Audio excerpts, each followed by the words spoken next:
Uncertainty of who is going to take on Donald Trump, today the Democrats will unveil their candidate to beat the former Republican president, Donald Trump.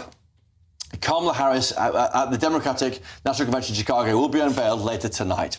It's running from today until Thursday.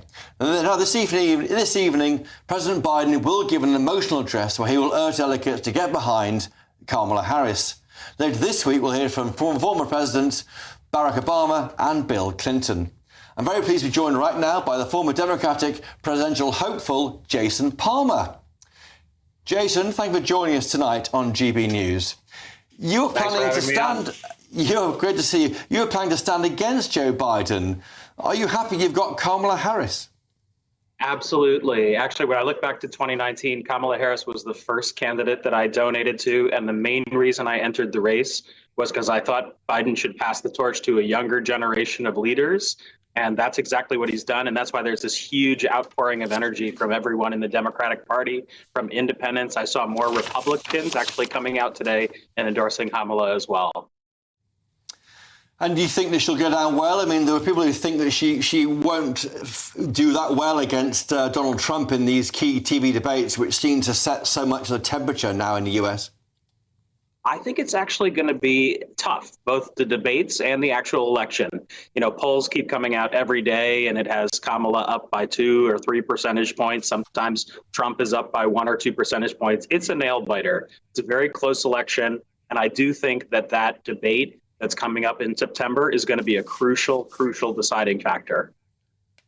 We're sitting here in the UK watching agog while this election campaign ramps up. On her application to join a campaign team, Kamala Harris has offered 9 different pronoun options. Is that necessary? That's not an issue that I really lean into. I've been more excited about the fact that she's talking about small businesses, the economy, about freedom. Like, these are the values that animate me. I'm a purple candidate. I'm a Democrat by background, but I'm running an organization called Together now that's endorsing both Democratic and Republican candidates and independents for office. So I love that she's leaning into some of the Republican messaging and issues as well. We've got some of those pronouns on the screen now.